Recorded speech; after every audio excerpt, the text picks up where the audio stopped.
ఈ రోజే డౌన్లోడ్ చేయండి. మీ ఫేవరెట్ షోస్ చూడండి. లేదండి, నాకు బుజ్జినే ఎక్కువ.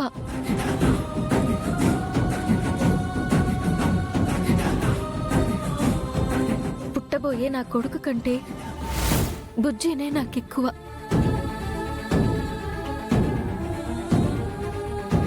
ఎందుకంటే నేను ఈ ఇంటికి వచ్చిన రోజు నన్ను ముందుగా పలకరించింది బుజ్జినే.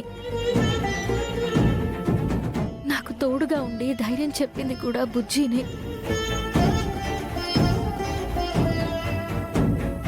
అత్త అత్త అంటూ ప్రతి క్షణం నా వెంటే ఉంటూ నన్ను బాగా చూసుకున్నాడు. నేను అప్పుడే నిర్ణయించుకున్నాను, బుజ్జియే నా మొదటి బిడ్డ అని.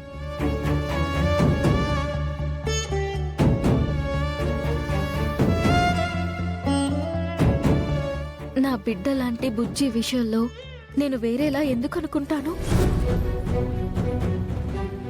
ఈ ఇంట్లో అందరికీ బుజ్జి అంటే ఇష్టం, కానీ నాకు బుజ్జి అంటే ప్రాణం. బుజ్జి తర్వాతనే నా బిడ్డ.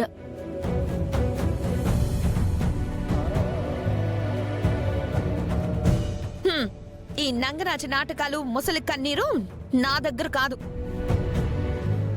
నువ్వు ఈ ఇంట్లో అడుగు పెట్టిన రోజే మా రెండు కుటుంబాల్ని ముక్కలు ముక్కలు చేశావు.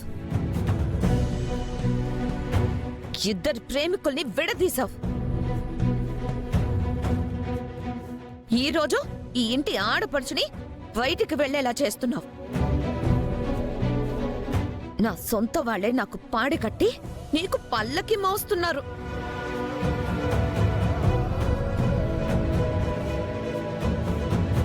వాళ్ళ దగ్గర మార్కులు కొట్టేయడానికి మంచిదాన్లాగా నటించుకో. చాలా వంతిక ఆపో.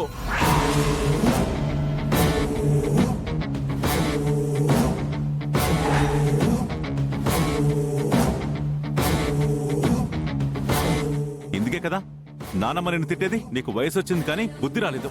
అసలేం మాట్లాడాలో కూడా అర్థం కావట్లేదు.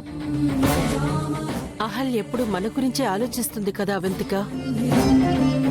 ఏ రోజైనా తన స్వార్థం గురించి ఆలోచించిందా? తన ఇంటికి వచ్చిన రోజు నుంచి ఈ రోజు వరకు మన కోసమే పనిచేస్తుంది. ఆడపిల్లవయ్యుండి సాటి ఆడపిల్ల గురించి అలా మాట్లాడచ్చా? మీరిలా తనని వెనకేసుకొచ్చి పక్షపాతిలాగా ప్రవర్తిస్తున్నారు కాబట్టే నా బతుకిలా తగలబడింది. కోడలు నొకలాగా కూతుర్ని బొక్కలాగా చూస్తున్నారు. అందుకే వెళ్ళిపోవాలనుకుంటున్నాం. పోతే పోవే. ఎవరిని బెదిరిస్తున్నావు? నీకు ఒక్క రూపాయి కూడా ఇచ్చేది లేదు. 4 రోజులు కడుపు మాడితే నువ్వే తిరిగి వస్తావు. నీ గురించి నాకు తెలీదా? నీ గురించి నాకు కూడా తెలుసు నాన్నమ్మా. నిన్నటి వరకు ఈ అహల్యని దాని కడుపులో ఉన్న బిడ్డని చంపాలని చూసావు. ఇప్పుడేమో ఆ ఇద్దరిని నెత్తిన పెట్టుకుంటున్నావు. నాకు వాటా ఇవ్వకపోతే నేనేం చేస్తానో నాకే తెలీదు. అక్క నీకు ఇష్టం వచ్చింది చేసుకో, కానీ ఆస్తిలో వాటా ఇవ్వడం కుదరదు.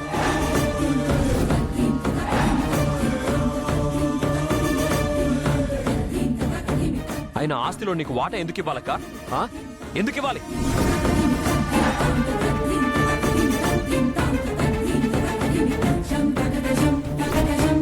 అయినా నీకు ఆస్తిలో వాటా ఎందుకు ఇవ్వాలక్క?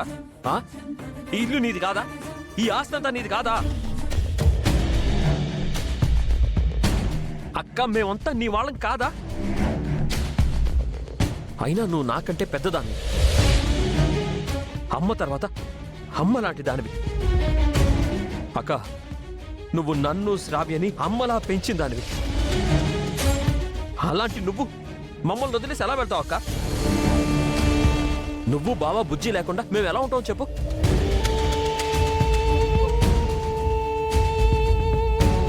అక్క ఇన్నాళ్ళు అందరం కలిసే ఉన్నాం కదక్క.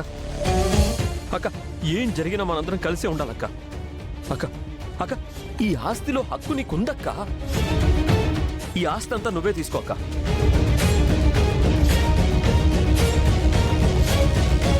అక్క నాకు నాన్నిచ్చిన చదువు ఉంది, నేను సంపాదించుకున్న డిగ్రీ ఉంది. అది అది చాలక్క అందరినీ పోషించడానికి. కానీ నువ్వు ఇల్లు వదిలి వెళ్ళిపోతానని మాత్రం చెప్పకు. ప్లీజ్ అక్క, అక్క ప్లీజ్ అక్క, నువ్వు నాకు కావాలి అక్క, ప్లీజ్ అక్క. బామ్మర్ది బామ్మర్ది ఏంటిది? లే లే బామ్మర్ది. అక్క ప్లీజ్ అక్క, అక్క అక్క. అమ్మా అవంతిక, దేశమే నా కుటుంబం అనుకున్నానమ్మా. ఇలా ఈ ఇల్లే ముక్కలైతే నేను తట్టుకోలేను. నా కోసం ఉండిపో తల్లి. చెప్పింది విను అవంతిక, తొందరపడకో. బయటికి వెళ్తే మీరు బతకలేరని కాదే, ఇంట్లో అందరం కలిసి బతుకుదామని చెప్తున్నాను. చెప్పింది చెవికెక్కించుకోవే. నీ తమ్ముడు చెప్తున్నాడు కదా, ఆస్తంతా నీదేనని. ఉండిపో. మాట చెప్పినంత ఈజీ కాదులే నానమ్మ ఆ మాట నిలబెట్టుకోవడం. ఇప్పుడు వీడు ఆస్తి ఇస్తాను అని అంటున్నాడు. రేపు వీడి పెళ్ళం ఒప్పుకోకపోతే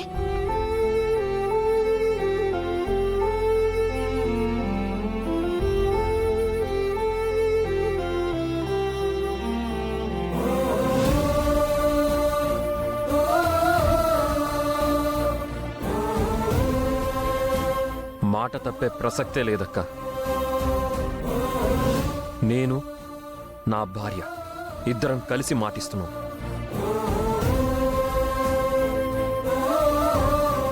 ఆస్తంతా నీదే అక్క. ఇప్పుడు నీకు ఓకేనా? సర్లేరా. నాకు మాత్రం మీ అందరినీ వదిలేసి వెళ్ళాలని ఉందా ఏంటి? ఏదో మీరు నన్ను బాధ పెట్టే మాటలు అన్నారని కాస్త నా మనసుకి బాధ అనిపించి వెళ్ళిపోవాలనుకున్నాను. ఆస్తిదే ఉంది, నా దగ్గర ఉంటే ఒకటి, మీ దగ్గర ఉంటే ఒకటా? అయినా ఆస్తి అంతా నాదే అన్నారు కదా, ఒక్క మాట చాలే.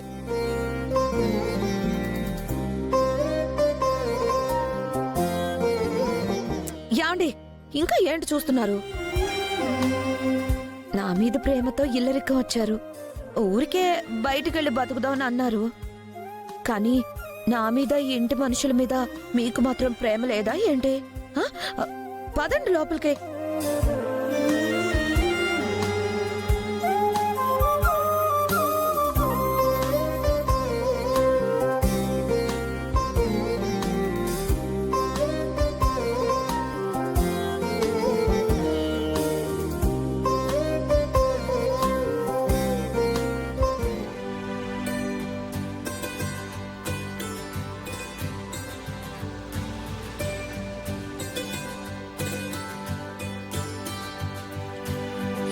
అదితి రెగ్యులర్గా ఈ సూపర్ మార్కెట్కే వస్తుంది. ఇంటి దగ్గర తనని కలుద్దామంటే కుదరట్లేదు. హాస్పిటల్లో కలుద్దామంటే ఆయిషాగా తనతో నేనేం మాట్లాడలేను. పైగా అక్కడ అంజలి కూడా ఉంటుంది. కాబట్టి ఎలాగైనా ఈరోజు అదితిని కలిసి ఈ పెళ్లి క్యాన్సిల్ చేసుకోమని తనకు అర్థమయ్యేలా చెప్పాలి. తనని ఎలాగైనా ఒప్పించాలి.